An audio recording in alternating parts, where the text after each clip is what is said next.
Sritej hello అండి. Hi ma'am, ఎలా ఉన్నారు? బాగున్నాను మ్యామ్ అంటే నేను సార్ అంటాను మిమ్మల్ని. మన ఇద్దరం సేమ్ ఏజ్ అని అందరికీ తెలియదు అనుకుంటున్నారా? బట్ మనం చిన్నప్పుడు ఆడుకున్నా, మర్చిపోయారా శ్రీతేజ్? నాకు అసలు గుర్తు లేదు, నాకు తెలియదు, నాకు సంబంధం లేదు. చాలా లేట్గా అయినా లేటెస్ట్గా వచ్చాను మీకు క్యారెక్టర్. బహిష్కరణ ఒకటి చేసిన అండ్ నెక్స్ట్ ఇంకొకటి లీడ్గా చేసిన ర్యాంబో, అది కూడా అప్కమింగ్ ఉంది. అండ్ పుష్పలో అల్లు అర్జున్ గారి చిన్న అన్నయ్యగా చేస్తున్నారు. మీరు ఎలా వచ్చారు ఇండస్ట్రీకి అసలు? రవితేజ గారు కూడా ఇలాగే కష్టపడి తిరిగి, కానీ ఇనిషియల్లీ మీకు ఎక్స్పెక్టేషన్స్ రోల్స్ రాకపోవడం, ఇయర్స్ గడిచిపోతున్నాయి, ఇండస్ట్రీలోకి వెళ్ళే లేదు, ఈ పాటికి మంచి జాబ్ వచ్చేది అని. ఫస్ట్ మీ తెర పరిచయం అయింది లక్ష్మీస్ ఎన్టీఆర్ కంటే ముందు. వంగవీటి కంటే ముందు ఒక 3 ఫిల్మ్స్ హీరోగా చేశారు. కానీ వంగవీటిలో నోట్ అయ్యారు మీరు, బాగా స్ట్రాంగ్ గా నోట్. దేవినేని నెహ్రూ గారి క్యారెక్టర్. సో ఆ క్యారెక్టర్ వచ్చినప్పుడు ఎలా ఫీల్ అయ్యారు మీరు? ఇప్పటి నుంచి అప్పుడు ఆఫీసులకు తిరుగుతున్నాను మేడం, అప్పుడు కూడా బాస్ సినిమాల్లో చేయాలని చెప్పి తిరుగుతున్నాను, కానీ ఎప్పుడు. బట్ ఎనీవే ఆ సినిమాలో యాక్ట్ చేసిన తర్వాత మీకు పొలిటికల్ ముద్ర పడిపోతుందని భయమే లేదా? లేదు మేడం, ఆపర్చునిటీ వచ్చింది, ప్రూవ్ చేసుకున్నాను, పేరు వచ్చింది, ఇవన్నీ వచ్చిన తర్వాత ఇంకా. శ్రీతేజ్ గారు చాలా హ్యాండ్సమ్గా మంచిగా ఒక డైనమిక్ లుక్తో వచ్చారని చెప్పి ఎవరైనా మిమ్మల్ని లైన్ వేసారా? లైన్ అంటే అబ్బా, లైన్ వేయడం కూడా తెలియదా?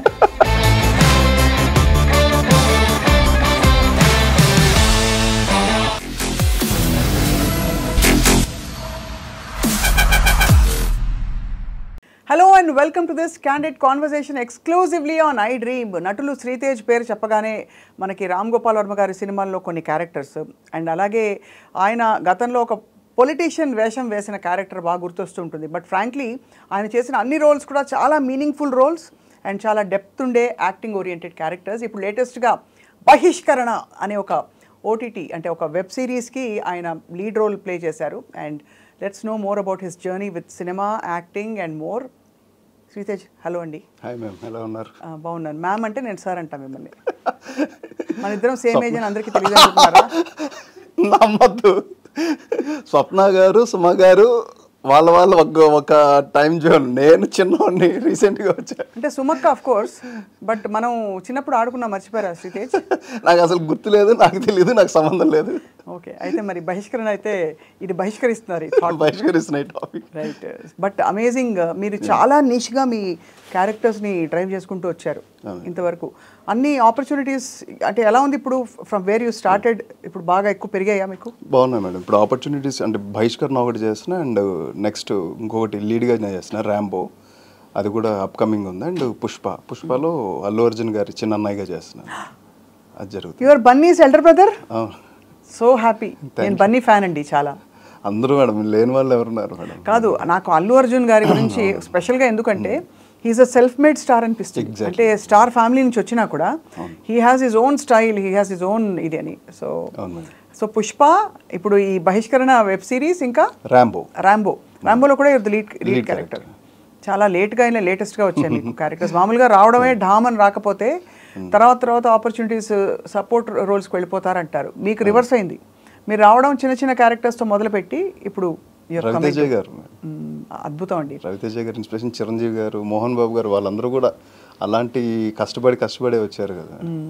ఈ రగ్గెడ్ లుక్ భలే డిజైన్ చేసిన లుక్ లా ఉంది మిమ్మల్ని. సెట్ అయింది మేడం. సో ఏంటి బహిష్కరణ, what is the OTT series about?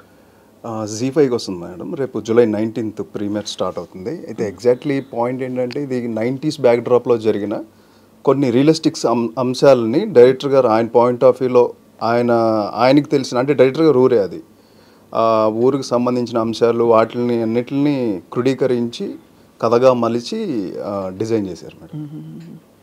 So అంటే జానర్ ఏంటని? జానర్ వచ్చి విలేజ్ డ్రామాలో రివెంజ్ బేస్డ్ అంటే క్రైమ్, కొంచెం యాక్షన్ థ్రిల్లర్ లాంటి. యాక్షన్ ఉంటుంది, యాక్షన్ డ్రామా ఎక్కువ ఉంటుంది మేడం. మెయిన్ డ్రామాకి ఎక్కువ ఛాన్స్ ఉంటుంది. అంటే యాక్షన్ ఉన్నాయి, పార్ట్స్ ఉన్నాయి, బట్ అవన్నీ కూడా ఆ క్యారెక్టర్ పడిన బాధల్ని, ఆ బాధను తీర్చుకోవడానికి కావాల్సిన రివెంజ్ డ్రామా అయింది. రైట్. సో మీకు ఆపోజిట్ లీడ్, ఫీమేల్ లీడ్ అంజలి గారు వేస్తారు కదా? అంజలి గారు అండ్ అనన్య గారు, ఇద్దరు హీరోయిన్లా మీకు? ఫుల్ పండగ అనమాట అయితే మీకు. ఏంటి బాగా మంచి పాటలు గిట్లు ఉన్నాయా ఇందులో, లేక పాటలు కూడా ఉన్నాయి? అంటే మాంటాజెస్ పాయింట్ ఆఫ్ వ్యూలో ఉంటాయి సాంగ్స్ అని, మీనింగ్ఫుల్. సో ఈ సినిమాకి ఓటీటీలో యాక్ట్ చేయడానికి ఏంటి మెయిన్ తేడా? ఎందుకంటే ఒకప్పుడు సీరియల్స్ అనేవాళ్ళు, సీరియల్స్లో ఒక రోజులో చాలా అవుట్పుట్ తీసేయాలని ఒక తొందర ఉండేది. ఇప్పుడు వెబ్ సిరీస్లో ఎలా అనిపించింది? లేదు, అదేం లేదు మేడం. నాకైతే అంటే ఫిల్మ్ మనం 2 hours ఫినిష్ చేస్తాం, దానికి కొన్ని లిమిటేషన్స్ ఉంటాయి. ఆ లిమిటేషన్లోనే కథ చెప్పాలి. వెబ్ కంటెంట్ వచ్చేసరికి డ్యూరేషన్ ఉంటుంది, 30 minutes 35 minutes పెట్టుకోవచ్చు కథని డీటెయిల్డ్గా చెప్పచ్చు. ఇంకా సీరియల్ అనేది ఇంకా డీటెయిల్గా చెప్తారు కదా, అది 1000 episodes 2000 episodes కాబట్టి దాని డీటెయిలింగ్ కంప్లీట్ వేరే ఉంటుంది సినారియో పాయింట్ ఆఫ్ వ్యూ. ఈ వెబ్ సిరీస్ ఎన్ని ఎపిసోడ్స్? 8 ఆ 10 ఆ? 6 మేడం. 6 episodes. చాలా పెద్ద, అంటే 6 గంటల కథ. గంట ఉండదు మేడం, ఒక్కొక్క ఎపిసోడ్ 35 minutes 40 minutes బిలోలో ఉండొచ్చు మోస్ట్లీ. ఒక 2 సినిమాలు చేసినట్టేనా ఇది? అంతే, ఆల్మోస్ట్ అలానే అంతే. సో ఇది కాకుండా పుష్పలో you have found very very చాలా ఇంపార్టెంట్ క్యారెక్టర్. ఆ క్యారెక్టర్ కాస్టింగ్ ఎప్పుడు జరిగింది శ్రీతేజ్? అంటే పార్ట్ 1లో కూడా ఉన్నాను మేడం. ఉన్నారు గుర్తుంది, కానీ చాలా తక్కువ ఉంది మీ క్యారెక్టర్. నాకు గుర్తుంది మీరు ఇంకా ఉండవలసిందని ఫీల్ అయ్యారు, బట్ పార్ట్ 2లో వస్తుంది అప్పుడే చెప్పారు నాకు గుర్తు. అవును. సో మరి ఈ పార్ట్ 2లో ఎలా ఉంది మీ క్యారెక్టర్? ప్రజెంట్ ఇది ఇప్పటివరకు షూటింగ్ జరిగినంత వరకు బాగానే ఉంది మేడం. అంటే ఇంకా కూడా చేయాల్సింది ఉంది వర్క్, ఇంకా అది కూడా కంప్లీట్ అయితే తెలుస్తుంది. మీకు అల్లు అర్జున్కి ఉన్నాయా సీన్స్ ఉన్నాయన్నారు? ఎలా అనిపించింది అసలు ఆయనతో వర్క్ చేయడం? అంటే ఫస్ట్ ఆఫ్ ఆల్ పుష్ప 1లో యాక్ట్ చేస్తున్నాను అప్పుడు తెలిసినప్పుడే the way of dedication, Allu Arjun గారి డెడికేషన్ కానీ ఆయన పెట్టే ఎఫర్ట్ కానీ, అంటే ఏదో కొత్తగా చేయాలి అంటే ఆయన అప్పటికి చాలా సినిమాల్లో చాలా ప్రూవ్ చేసుకున్నారు, బట్ ఇంకా ఏదో చేయాలని ఆ తపన అంటే ఆయనకే అంత తపన ఉంటే కొత్తగా వచ్చేవాళ్ళు మనం ఏం చేయాలి, మనం పైకి రావడం కోసం ఎంత కష్టపడాలి. నాకు సెట్స్లో కూడా ఆయన ఒక మాట చెప్పారు, నేను ఇలా బహిష్కరణ అండి ఇలా చేస్తున్నాను సార్ లీడ్గా అని చెప్తే, చెయ్యాలి బాగా కష్టపడండి, మన తెలుగు సినిమా ఇండస్ట్రీని ఇండియన్ ఇండస్ట్రీకి తీసుకెళ్ళాలి, మీరందరూ బాగా కష్టపడాలని ఆయన చెప్పిన వర్డ్స్ నాకు చాలా బాగా అనిపించినాయి.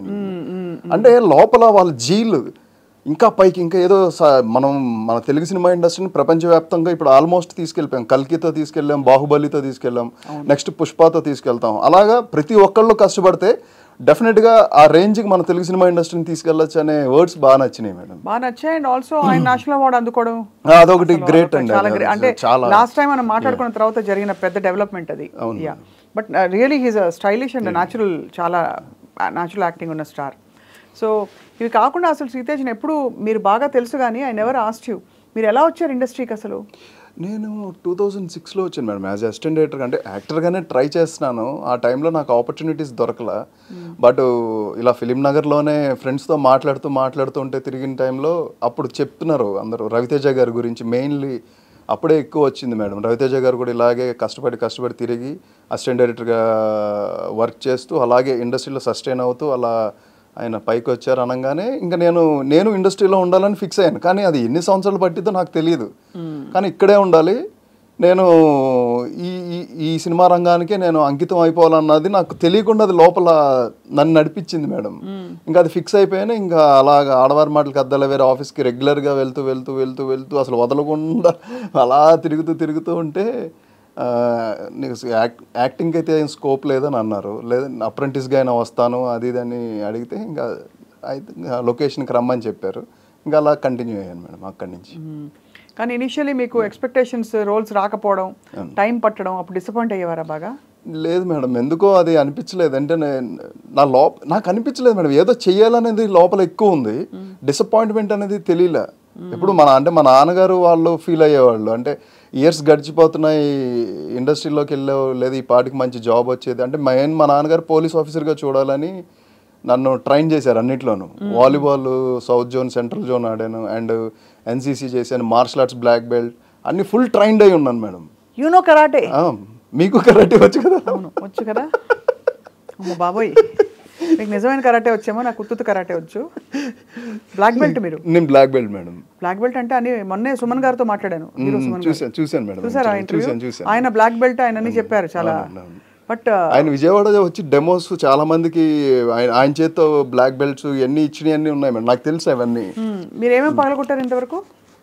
పగలగొట్టడం అంటే ఇటుకలు? ఇటుకలు అన్ని కామనే మేడం, చాలా కామన్ అవి. అది కొద్దిగా మనం బ్రౌన్ డౌన్ కాదు, ముందు గ్రీన్ డౌన్లోనే పగలగొట్టచ్చు, అంత పవర్ వచ్చేస్తుంది.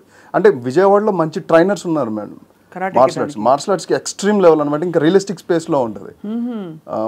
మనం ఒక 20 అడుగుల అంతస్తులోంచి కిందకి దూకేచ్చు రియల్గా. అంటే అలాంటి హార్డ్ కోర్ ట్రైనింగ్ ఇచ్చారు మాకు. అంత స్ట్రాంగ్గా నేను దూకాను మేడం. అంటే మరీ 20 అడుగులు దూకలేదు కానీ ఒక 12, 10 అంత పైనుంచి అయితే దూకేసేవాడిని.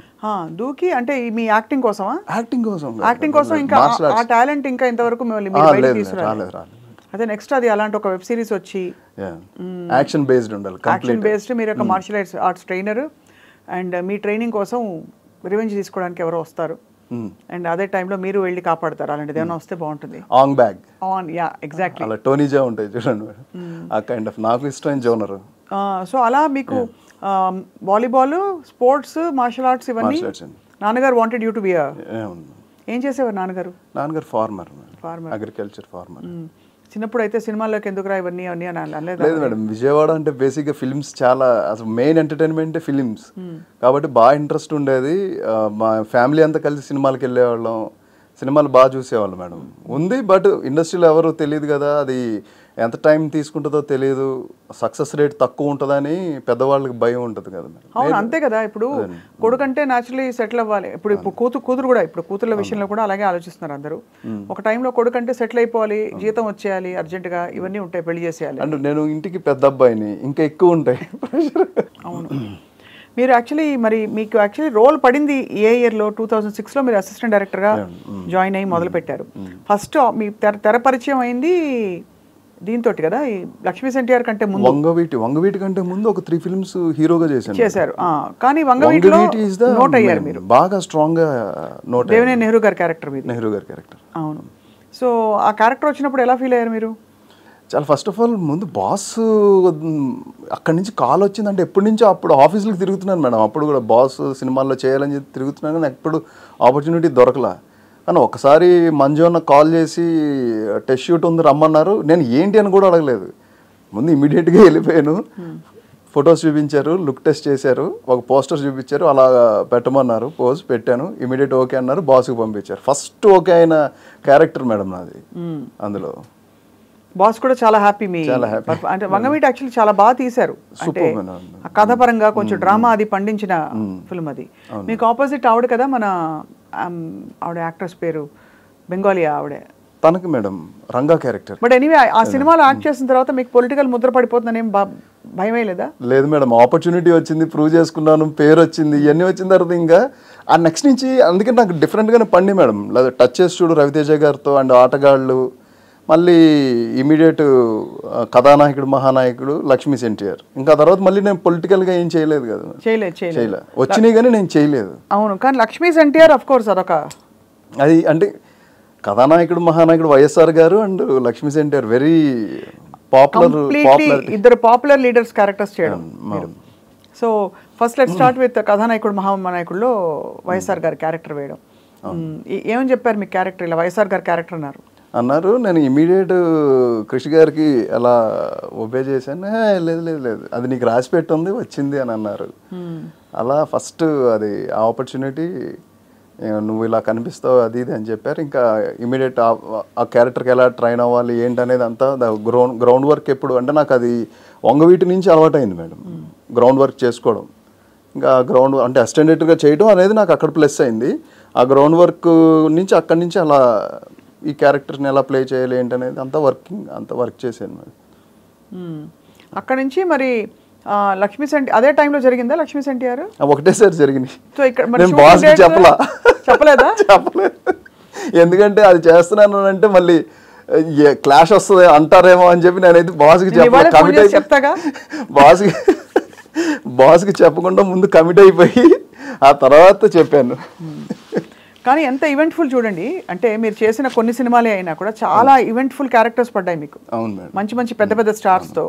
సో మరి ఇందులో వేసినప్పుడు మీకు మేనరిజమ్స్ చెప్పించారా లక్ష్మీ ఎన్టీఆర్లో చంద్రబాబు నాయుడు గారి క్యారెక్టర్? దానికి కూడా అంటే నేను సెల్ఫ్గా అప్పటికే బోల్డ్ అండ్ పేపర్స్, ఆయన వీడియోస్ ఇవన్నీ కూర్చొని రోజు గంటల తరబడి ఆయన వీడియోస్ చూడటం అండ్ ప్రతి ఆన్లైన్లో ఉన్న ప్రతి ఫొటోస్ ప్రింట్అవుట్లు తీసుకొని రోజు ఇంట్లో పెట్టుకునేవాడిని మేడం. ఎక్కడున్నా సార్, క్యారవాన్లో ఉంటే క్యారవాన్లో ఫొటోస్ ఉండాలి. ఇంకా నాకు ఆ క్యారెక్టర్ చేస్తున్న కమిట్ అయ్యాను, ఆ కమిట్ అయిన దగ్గర నుంచి ఇంకా ఆయనే ఉన్నారు కంప్లీట్ నా ఎంటైర్ డేలో. అంత అంత లోపలికి ప్రవేశించి చేశాను మేడం. మీరు మధ్యలో మనం అప్పుడప్పుడు కలిసినప్పుడు మీరు ఇలా అనేవారు అంటే కొన్నాళ్ళు ఆ బాడీ లాంగ్వేజ్ ఉంది, దాన్ని మళ్ళీ తీసేయడానికి టైం పట్టింది. ఓహో ఉండిందా కొద్దిగా అది పోలేదు మేడం. అది నాకు నేను దాంట్లోంచి బయటకు రావడానికి చాలా హోంవర్క్ చేశాను ఆ టైంలో. అంటే ఆ పార్టీకి సంబంధించిన నాయకులు కానీ ఆయన్ని డైరెక్ట్గా తెలిసిన వ్యక్తులు చెప్పారు వచ్చి ఇలా మీరు కరెక్ట్గా బాగా చేశారని? బాగా చేశానని చాలా మంది చెప్పారు. చాలా మంది. అలాగే వైఎస్ఆర్ గారి క్యారెక్టర్ కూడా మీరు బాగా చేశారని, అంటే చాలా తక్కువ టైం కనిపించినా కూడా ఇంపాక్ట్ఫుల్గా ఉండింది మీ ప్రెజెన్స్. అవును మేడం. యా, వీటన్నిటికీ శ్రీతేజ్ మీకు టైంకి డబ్బులు ఇస్తారు వీళ్ళందరూ సినిమా వాళ్ళు? పర్వాలేదు. అంటే చాలా డెలికేట్ క్వశ్చన్, కానీ ఎందుకు అడుగుతున్నానంటే న్యూ కమర్ అన్నప్పుడు న్యాచురల్లీ అందులో మీకు సినిమా బ్యాక్గ్రౌండ్ లేదు కదా. అవును. సో ఇనిషియల్ డేస్లో కొంచెం మనం అడగడానికి జంకుతాం, ఆ తర్వాత ఇబ్బంది అవుతుందని చెప్పి చాలా మంది చెప్పుకోగానే విన్నాను. సో మీకు అలాంటి ప్రాబ్లం ఎప్పుడు రాలేదా? అంటే వచ్చినాయి, కానీ ఇంకా సముద్రంలో ఎదుగుతున్నాం అని తెలిసినప్పుడు భరించాలి మేడం కొన్ని. అందుకనే వచ్చిన ఎకానమీని జాగ్రత్తగా పెట్టుకుని ఆ వచ్చిన వాటితో ఎంత జాగ్రత్తగా పెట్టుకుని ట్రావెల్ అవుతున్నాం అనేది చాలా ఇంపార్టెంట్ మేడం. ఇప్పుడున్న ఫిల్మ్ ఇండస్ట్రీకి రావాలనుకునే ప్రతి ఒక్కళ్ళు కూడా సరే ఒక 1 lakh వచ్చిందని అంటే ఆ 1 lakh వచ్చేసింది కదా అని చెప్పి ఫోన్స్ కొనేసుకోవాలో లేదా బట్టలు కొనేసుకోవాలో అని చెప్పి ఎక్స్ట్రీమ్ లెవెల్ ఖర్చు పెట్టేస్తే మాత్రం చాలా ఇబ్బంది పడిపోతారు. ఎందుకంటే నెక్స్ట్ ఆపర్చునిటీ ఎలా ఉంటుందో తెలియదు, ఎప్పుడు వస్తుందో తెలియదు, ఆ డబ్బులు కరెక్ట్గా వస్తాయో లేదో తెలియదు. కొంతమంది చాలా కరెక్ట్గా ఇస్తారు, కొన్ని చోట్ల వాళ్ళ యొక్క ఆర్థిక ఇబ్బందుల వల్ల సినిమాలు సరిగ్గా ఆడకపోవడం వల్ల అలా ఏమైనా ఆగేది. ఎందుకంటే ఇక్కడ నెగిటివ్గా ఆలోచించడానికి కూడా లేదు మేడం. ప్రొడక్షన్ చేసిన తర్వాత sale point of view producer గారికి చాలా టఫ్ అవుతుంది. అవును, ఖర్చు పెట్టేటప్పుడు ఈజీ, సేల్ పాయింట్ ఆఫ్ వ్యూకి వెళ్ళేసరికి చాలా హార్డ్ అవుతుంది. అక్కడ సాధక బాధకాలు చాలా ఉంటాయి, అవన్నీ ఎవరికి చెప్పలేరు కూర్చోబెట్టి. అందువల్ల మన ఇండస్ట్రీలో అది అందరికీ జరిగేదే. ఏదో నేనే కదా, పెద్ద పెద్ద హీరోలకి అందరికీ కూడా జరుగుతుంది అని నేను. కానీ ఒక స్టేజ్ దాటిపోయాక అది ఎఫెక్ట్ చేయదు. ఎందుకంటే ఎకానమీ ఆల్రెడీ స్టాగ్నేట్ అయి ఉంటుంది. అది ₹1,00,000 కావచ్చు, అది ₹1,00,00,000 కావచ్చు, కానీ స్టాగ్నేట్ చేయాలి అమౌంట్ ని. అదే అంటే బేసికలీ మీరు దాచుకోవాలంటున్నారు.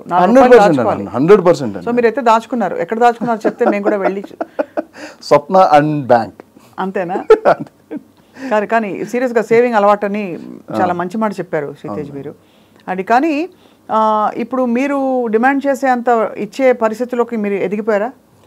ఇంచుమించుగా కొద్దిగా. అంటే ఇప్పుడు నేను అడిగింది అయితే కొద్దిగా అటు ఇటుగా ఇంత అనుకుంటున్నానండి అంటే లేదు, మేము ఇంత బడ్జెట్ అని అనుకుంటా ఉంటారు. ఆ బార్గెనింగ్ అయితే ఎప్పుడు ఉంటుంది. Right. It's not a demand చేయడానికి డిమాండ్ సప్లై పాయింట్ ఆఫ్ వ్యూలో మాట్లాడుకుంటే సప్లై చాలా ఉంది. అవును. డిమాండ్ అనేది ఇక్కడ లేదు మేడం. వెన్ డిమాండ్ అనేది ఎప్పుడు అవుతుందంటే మార్కెట్ ఎక్స్ట్రీమ్ లెవెల్ ఉండాలి. అంటే ఒక 5 కోట్లు నా మీద ఖర్చు పెడితే ఒక 15 కోట్లు 10 కోట్లు వచ్చేలా ఉందనుకోండి, అప్పుడు సార్ నాకు ఇంత ఇవ్వండి అని అడగడానికి కూడా ఒక పద్ధతి ఉంటుంది. ఒక విధంగా చూసుకుంటే శ్రీతేజ్ మీరు అంటే మంచిగా ఎదిగినట్టే. బికాజ్ ఇవాళ మీరు లీడ్ క్యారెక్టర్స్ కి మిమ్మల్ని ఎంచుకుని ఇప్పుడు మీరు అన్నట్టు 100 మంది ఉండొచ్చు మీలాంటి వాళ్ళు, అంటే బడ్డింగ్ ఆస్పైరింగ్ యాక్టర్స్. బట్ మీరు ఎస్టాబ్లిష్ అయినా కూడా కొత్త పరిచయం అంటే న్యూ ఇండస్ట్రీకి మీకు ఒక మంచి లీడ్ రోల్ ఇచ్చారంటే యూ హ్యావ్ గ్రోన్ ట్రెమెండస్లీ. అవును మేడం. లేట్గా అయినా లేటెస్ట్గా అయింది. అది కళామ తల్లి బ్లెస్సింగ్ మేడం. అమ్మ బ్లెస్సింగ్స్. నేను అదొకటే బిలీవ్ చేస్తాను. ఎప్పుడైతే మనం బిలీవబిలిటీ అండ్ ఏ ఫీల్డ్లోకి అయితే వచ్చామో ఆ ఫీల్డ్ నమ్మాలి కంపల్సరీ. ఇంట్రెస్ట్ లోపల ట్రస్ట్ చేయాలి. నేను ఎందుకు వచ్చాను, నేను ఏం సాధించాలనుకుంటున్నాను ఏంటనేది లోపల అంతరాత్మక అయినా సరే గట్టిగా చెప్పుకుంటూ ఉండాలి. చెప్పుకుంటూ ఉంటున్నప్పుడు అది ట్రావెల్ చేపిస్తుంది మేడం. అది ఎలా జరుగుతుందో కూడా మనకు తెలియదు. 18 సంవత్సరాలు గడిచిపోయినాయి అంటే ఎలా గడిచిపోయినాయో నాకు కూడా తెలియదు. ఒక్కోసారి అవును అన్ని ఇయర్స్ గడిచిపోయింది, ఓకే లెట్ ఇట్ బి అన్నట్టు అనిపిస్తుంది, కానీ నాకు వేరే ఏమనిపించలేదు మేడం. ఏదో నేను చాలా కోల్పోయాను అని అసలు ఆ పాయింట్ ఆఫ్. ఎందుకంటే నాతో ఉన్న స్నేహితులు అందరూ కూడా గట్టిగా సెటిల్ అయ్యి అందరూ ఉంటారు. నేను ఎప్పుడు ఆ ఫోకస్ కూడా వెళ్ళలేదు. నేనేంటి నేను అలా కష్టపడుతున్నా. ఊర్లో నుంచి వచ్చిన స్నేహితులా? అదే కాలేజ్ ఫ్రెండ్స్ వీళ్ళు. వాళ్ళు ఇంకా కొంచెం అంటే బాగా ఇల్లు కట్టి మామూలుగా ఆబ్వియస్లీ గట్టిగా మరి సాఫ్ట్వేర్ ఇండస్ట్రీకి వచ్చి, ఎందుకంటే నేను వచ్చిన టైంకి అందరు సాఫ్ట్వేర్లో ఉన్నారు. అప్పటికే క్యాపిటల్ ఐక్యూ నన్ను వచ్చేయమని చాలా మంది అడిగారు, రెజ్యూమ్స్ పంపించేమన్నారు. నేను మా దాంట్లో లాగేసుకుంటా ఉన్నారు. అంటే అమ్మో వీళ్ళెవరు నన్ను రాంగ్ రూట్ పట్టిస్తున్నట్టున్నారు, నేను అటు వెళ్ళకూడదు. వాళ్ళు అసలు మొత్తం ఎవరిని టచ్లోనే లేను, అందరినీ కట్ చేసాను కంప్లీట్గా. కానీ ఇప్పుడు అనిపిస్తున్నా మీరు ఇంకా సెటిల్ అయి ఉండాలి, ఇంకా సెటిల్ అయిపోతారు ఎంతసేపు? ఇంకా లేదు మేడం, నేను ఇప్పుడు మంచి ట్రావెలింగ్ జరుగుతుంది. అందుకే అన్నాను కదా మేడం, కళామ తల్లి బ్లెస్సింగ్స్ కంపల్సరీ ఉన్నాయి. అందుకనే ఆ అమ్మాయి నడిపిస్తుంది. పేషెన్స్ మీదండి, తప్పకుండా ఆ మాట మెచ్చుకోవాలి. చాలా మంది గివప్ చేసి వెళ్ళిపోతారు. ఓ 2-3 ఏళ్ళు మనకి చేతిలో గట్టిగా ఇన్కమ్ లేదు ముందు చూపు అంటే ముందు ఏమిటో తెలియని పరిస్థితిలో వదిలేస్తారు చేస్తున్న ఎందుకు వచ్చిన గోళ ఉద్యోగం చూసుకుందామని. బట్ మీరు ఆగి మెయింటైన్ చేసి నిలబడ్డారు కాబట్టి ఇవాళ మీకు రిటర్న్స్ వస్తున్నాయి. అంతే మేడం, అంతే కదా, అంతే ఎగ్జాక్ట్లీ పాయింట్. ఇండస్ట్రీకి వస్తున్నప్పుడు ఎవరన్నా పెద్దవాళ్ళు ఇంట్లో లేకపోతే మీ ఊర్లో వాళ్ళందరూ చెప్పారా, నాన్న ఇలా జాగ్రత్త, అక్కడ అంటే మద్యం తాగద్దు, లేకపోతే అమ్మాయిలు ఉంటారు జాగ్రత్త, లేదు ఇప్పుడైతే డ్రగ్స్ కలకాలం ఇవన్నీ చెప్పి పంపించారా? మా నాన్నగారు అంటే ఒకటే నమ్మకం. అంటే మా నాన్నగారు పెంచడం కూడా అలాగే పెంచారు మేడం, చాలా స్ట్రిక్ట్గా పెంచారు. ఇప్పుడు నేను సోకాళ్ళు ఒకటే టైంలో వాలీబాల్ ఆడేవాడిని అండ్ మార్షల్ ఆర్ట్స్ చేసేవాడిని, ఈవినింగ్ పూట డాన్స్ ప్రాక్టీస్కి వెళ్ళేవాడిని, అండ్ నేను భరతనాట్యం నేర్చుకున్నాను, అండ్ ఆంధ్రనాట్యం, కూచిపూడి అన్ని బేసిక్స్ నేర్చుకున్నా. వీటికే టైం సరిపోయేది. వీటి కోసమే డెడికేటెడ్గా ఉన్నప్పుడు ఇంకా డాడీకి నా బిలీవబిలిటీ ఉంది, మా అబ్బాయి చెడు వ్యసనాలకి వాటికి వెళ్ళడు, కానీ జాగ్రత్త అయితే చెప్పారు. వెళ్ళేటప్పుడు మాత్రం జాగ్రత్త అయితే చెప్పారు. నీకు ఏది ముఖ్యం నాన్న, ఇక్కడ చాలా రాంగ్ వేస్ ఉంటాయి, నిన్ను అట్రాక్ట్ చేసే ఆడవాళ్ళు కూడా ఉంటారు, అది ముఖ్యమా నీకు సినిమా ముఖ్యమా? నాకు సినిమానే ముఖ్యం నాన్న. రెండు ముఖ్యం నాన్న అనలేదా? నాకు సినిమానే ముఖ్యం నాన్న అన్న. దట్స్ కరెక్ట్ అన్నారు. అది నాకు గుర్తుండిపోయిందండి, ఎప్పుడో చెప్పిన మాట అది. నాకు అది నన్ను చాలా కరెక్ట్, చాలా మంచి మాట చెప్పారు, మీరు పాటించారు కూడా ఆయన మాట, ఎక్కడ ఆయనకి మాట రాకుండా. బట్ ఎప్పుడైనా అంటే అమ్మాయిలా నేను అన్ను కానీ జనరల్గా మీకు టెంప్టేషన్స్ వచ్చాయా? పార్టీ కల్చర్ ఉంటుంది, పబ్ కల్చర్ న్యాచురల్, అది తప్పని కూడా నేను అంటలేదు, అడుగుతున్నాను మిమ్మల్ని. అంటే ఉంది కల్చర్ ఉంది కానీ నేను పెద్దగా అటెండ్ అవును. ఏదైనా ఉంటే ఆర్జీవ్ గారి వెళ్తాను కానీ మ్యాక్సిమం ఎక్కడ ఎక్కువ అటెండ్ అవును మేడం, చాలా తక్కువ. ఆర్జీవ్ గారితో కలిసిన తర్వాత మీకు ఎలా మీ ఆలోచనలు ఎలా మారాయి? బాగున్నాయి. ప్రాక్టికాలిటీ ఆయన అంటే థింకింగ్ ప్రాసెసింగ్ బాగా మారింది అనిపిస్తుంది. అంటే చూసే విధానం, తెలుసుకునే విధానం, point of view, character point of view. ఆయన దగ్గర నుంచి ఏమైతే ఆయన ఇంటర్వ్యూస్లో చూసి నేర్చుకున్నామో ఆయన్ని కూడా నేను క్యారెక్టర్ పాయింట్ ఆఫ్ వ్యూలో ఎలా ఆలోచించవచ్చు, అటువైపు ఎలా పెట్టచ్చు అనే ఫోకస్ ఎక్కువ చేస్తాను మేడం. అలా సో అలా మరి ఇప్పుడు మీరు ఈ వెబ్ సిరీస్ కాకుండా ఇంకా what are you waiting for? అంటే మీ కెరియర్లో ఎలాంటి క్యారెక్టర్స్ వస్తే బాగుంటుందని వెయిట్ చేస్తున్నారు? పుష్పలో మంచి క్యారెక్టర్ పడింది, అలాగే ర్యాంబోలో మీరే మెయిన్ క్యారెక్టర్. ర్యాంబో స్టోరీ ఏంటండి? ర్యాంబో స్టోరీ అంటే అప్పుడే చెప్పకూడదు మేడం, ఇంకా అవ్వలేదు కదా ట్రైలర్. మాకు కెమెరా ముందు కూర్చోబెట్టి మీరు ఎవరికి చెప్పను అంటే టోటల్ రికార్డ్ అయింది కదా మేడం. అదే అక్కడ జోక్ అనమాట. దాన్ని కూడా లుక్ మార్చారా? దానికి అదొక స్టైల్ మేడం, అదొక రౌడీ షీటర్ బేస్డ్ స్టోరీ. అది కూడా చాలా రియలిస్టిక్గా ఉంటుంది. ఈ వెబ్ సిరీస్ అవకాశం ఎలా వచ్చింది జీ వాళ్ళది? ఫస్ట్ ఆపర్చునిటీ వాళ్ళ కాస్టింగ్ కోసం చూస్తూ పిలిపించారు మేడం ఆఫీస్కి, డైరెక్టర్ గారు పిలిపించారు, చూశారు. ఇమీడియట్ నా ఫొటోస్ Zee5 వాళ్ళకి పంపించాం. కానీ అనురాధ గారి దగ్గర నుంచి అందరూ యునానిమస్గా శ్రీతేజ ఓకే ఓకే ఓకే అని చెప్పి ఇమీడియట్గా ఓకే చేశారు. డైరెక్టర్ గారికి కూడా అదే కాన్ఫిడెన్స్ వచ్చింది, ఇంతమంది ఓకే చేశారంటే ఇట్స్ గుడ్ అని చెప్పి ఇంకా అక్కడి నుంచి వర్క్ స్టార్ట్ అయింది మేడం. అయితే మరి ఇంత మీరు స్ట్రగుల్ అవుతూ ఇవన్నీ చూసుకుంటూ వెళ్తుంటే నెలకి ఎన్ని రోజులు మీరు వర్క్ చేస్తున్నారు ఇప్పుడు? అంటే అప్రాక్సిమేట్లీ నెలకి అనేది పాయింట్ ఉండదు మేడం, ప్రాజెక్ట్ వైజ్. అండ్ ఇవి బయటకు వచ్చిన తర్వాత మన మీద ఉండే ఫోకస్ వేరే ఉంటుంది. ఆ తర్వాత కథల్ని ఎలాంటి కథలకి నన్ను చూస్ చేసుకోవడం, రైటర్స్ రాసుకుంటాం, ఈ విధానం అంతా వేరే ఉంటుంది కాబట్టి కొద్దిగా వెయిట్ చేస్తున్నాను మేడం. అంటే టోటల్గా అంటే మీరు చెప్పిన పాయింట్ ఆఫ్ వ్యూలో అయితే అంటే మధ్యలో ఏం చేస్తారు 365 రోజుల్లో మహా అయితే నాకు తెలిసి నేను ఎవరన్నా ఒక 100 నుంచి 120 డేస్ బిజీ ఉంటారేమో అనుకుంటున్నాను మేడం. మిగతా డేస్ అంతా ఖాళీ. నేనైతే చదువుకుంటున్నాను. మీరు చదువుకుంటున్నారా? బాబు చిట్టి ఏం చదువుతున్నారు మీరు? స్పెషల్ బీడీ ఎంఆర్ చదువుతున్నాను మేడం. అదేమిటిది? ఎంఆర్ అంటే ఆటిజం పిల్లలు ఉంటారు కదా, ఆ సబ్జెక్ట్. దానికి కారణం అంటే నాకు చదువుకోవడం ఇష్టం బేసిక్గా. చాలా గ్యాప్ వచ్చింది కరెక్ట్గా లాక్డౌన్ టైంలో ఏం చేయాలి, ఖాళీ టైం అనేది అక్కడ బాగా ట్రిగర్ అయింది మేడం. ట్రిగర్ అయింది సరే అని చెప్పి చాలామంది చాలా సజెస్ట్ చేశారు, ఇలా చదువుకుందాం ఏదో ఒకటి అని అనుకుంటే ఎంబీఏ అన్నారు, తర్వాత ఇంకోటి ఏదో వేరే సబ్జెక్ట్స్ చెప్పారు. మీ గ్రాడ్యుయేషన్ ఎందులో చేశారు? నాది డిగ్రీ మేడం. డిగ్రీ అదే ఎందులో చేశారు? నాగార్జున యూనివర్సిటీ. ఫ్యాకల్టీ సైన్సా? లేదు మేడం, బీకామ్ చేశాక ఇప్పుడు ఎంఆర్ చేస్తున్నారు. ఇప్పుడు ఎంఆర్ చేస్తారు. అది ఎలా అంటే ఏంటి ఆ కోర్సు? అది కంప్లీట్ బీఈడీకి సంబంధించింది మేడం. టీచింగే ఆటిజం పిల్లల మీద ఎక్కువ ఉంటుంది, స్పెషల్గా ఉంటుంది సబ్జెక్ట్. అంటే ఆ కోర్సే చేయాలని అనిపించడానికి కారణం అదే? అనిపించడానికి ఎందుకో అది అలాగా నాకెందుకో అది ఆ సబ్జెక్ట్ గురించి నాకు తెలుసుకున్న తర్వాత నాకు ఇంట్రెస్ట్ ఆటోమేటిక్గా కలిగింది మేడం. అది చదువుతుంటే నాకు ఇంకా బాగా అనిపించింది. సబ్జెక్ట్ అది చాలా వాల్యుబుల్ సబ్జెక్ట్ అనిపించింది. సో అది నిజంగానే మీరు టీచ్ చేసేద్దామనే చూడాలి మేడం. అంటే అంత మీ లైన్ డిఫరెంట్ కదా, అందుకని అడుగుతున్నాను. అదేం లేదు మేడం, చేయొచ్చు. డిస్టెన్స్ ఎడ్యుకేషన్ ఇది కాదు మేడం, డైరెక్ట్గా వెళ్తున్నారు కాలేజ్కి? డైరెక్ట్గా కాలేజ్కి వెళ్ళడం అంటే కొన్ని గ్యాప్స్ ఉంటాయి, అంటే అయిపోయింది ఆల్మోస్ట్. ఇంకొక 3 సబ్జెక్ట్స్ ఉన్నాయి, ఆ 3 సబ్జెక్ట్స్ రాస్తే అయిపోయింది. సో మీరు ఇంకా కాలేజీలో ఉన్నారని టెక్నికల్గా చెప్పుకోవచ్చు. అంతేనా? టీనేజీ కాలేజీ అంతేనా? అంతే, కాలేజ్ అంటే ఈ మధ్యన ఈ శ్రీతేజ్ గారు చాలా హ్యాండ్సమ్ గా మంచిగా ఒక డైనమిక్ లుక్ తో వచ్చారని చెప్పి ఎవరైనా కొంచెం మిమ్మల్ని లైన్ వేసారా? లైన్ అంటే ఏంటి? అబ్బా, లైన్ వేయడం కూడా తెలియదా? అంటే లైన్లు అంటే చాలా ఉంటాయి, హైవేలో ఉంటాయి, లైన్లు ఉంటాయి, 10 లైన్స్ ఉంటాయి, 4 లైన్స్ ఉంటాయి. అలా కాదు, ఎవరైనా స్నేహం చేశారా మీతో? లేదు. మీరు బుద్ధిమంతుడు, నాకు తెలిసిన శ్రీతేజ్ అయితే మీరు బుద్ధిమంతుడు. నేను ఫస్ట్ నుంచి చూస్తున్నాను. అంతే అండి, ఎప్పుడు మీ పని మీరు చేసుకుని వెళ్ళిపోతారు.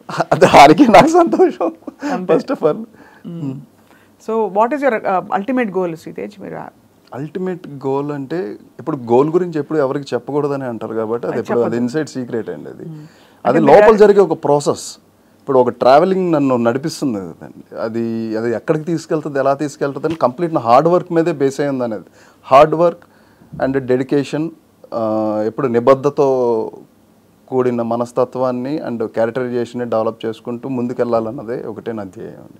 నాకు వస్తున్న ఆపర్చునిటీస్ ప్రతిదాన్ని కూడా 100% నేను ఫుల్ఫిల్ చేయాలి, వస్తున్న ఏ క్యారెక్టర్ అయినా సరే. అదే అండ్ ఈ మధ్య సరే లాస్ట్ ఇయర్ అయితే బోల్డ్ క్యారెక్టర్స్ రిజెక్ట్ చేశారు. ఈ మధ్య క్యారెక్టర్ బాగాలేదు, నాకు ఇంకా కొంచెం మంచి స్టఫ్ ఉన్న క్యారెక్టర్ కావాలని నువ్వు చెప్పుంటారు కదా చాలా. అలా ఏం లేదు మేడం. చెప్పలేదా? ఏదొచ్చినా హ్యాపీగా స్వీకరించి అంటే చూసింగ్ అంటే ఇప్పుడు నేను వీటిలో బిజీగా ఉన్నాను కదా మేడం, ఈ వర్క్ జరుగుతుంది కాబట్టి వస్తున్నాయి, వింటున్నాను. అవి ఏంటనేది చూడాలంటే లుక్స్ మనకి ఎక్కువ వస్తున్నాయి. అంటే బియర్డ్ తీయాలి అండ్ హెయిర్ కట్ చేయాలి, ఇక్కడ కొద్దిగా కన్క్లూజన్ అవుతుంది. ఇప్పుడు ఏముందండి, ప్రాసెస్తో అందరూ చేసేస్తున్నారు కదా. చూడాలి, అదే బడ్జెట్ కదా madam, depends on budget and natural look కూడా. ఇప్పుడు ఈ ఉండబట్టే, ఆ న్యాచురల్ లుక్ ఉండబట్టే బహిష్కరణకి వాళ్ళు కనెక్ట్ అవ్వడానికి మెయిన్ రీజన్ అయ్యింది. అది ఈ న్యాచురల్ లుక్ వాళ్ళకి నచ్చింది, బాగా నచ్చింది. And the way of character behaviour and design connect అయింది. సో అయితే బహిష్కరణ కోసం అందరూ waiting 100%. July 19th.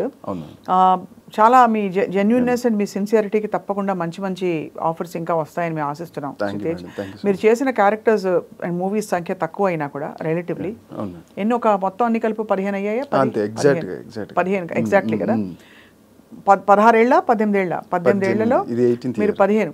No problem. అయినా కూడా అవి గుర్తుండిపోయే మంచి క్యారెక్టర్స్ చేశారు. అండ్ ఇప్పుడు ఇంకా టేక్ ఆఫ్ టైం వచ్చిందేమో అని మా అందరికీ అనిపిస్తుంది. అందరు బ్లెస్సింగ్స్ మేడం, నేను అదే అంటున్నాను. అంటే ఈ సెన్సిబిలిటీ అనేది కళామ తల్లి, అది మన ఇండస్ట్రీలో అందరూ చూస్తూ ఉంటారు. అంటే ఒక వ్యక్తి ఎలా ట్రావెల్ అవుతున్నాడు ఏంటనేది focus, third I focus compulsory ఉంటుంది మేడం. అది అవాయిడ్ చేసి ట్రావెల్ అవుతే మాత్రం వర్కౌట్ అవుతుంది. మనల్ని ఎవరు పట్టించుకోవట్లేదు, చూడలేదు, కంపల్సరీ చూస్తారు. అదైతే అందరూ గుర్తుపెట్టుకోవాలని నేను అనుకుంటున్నాను. రైట్.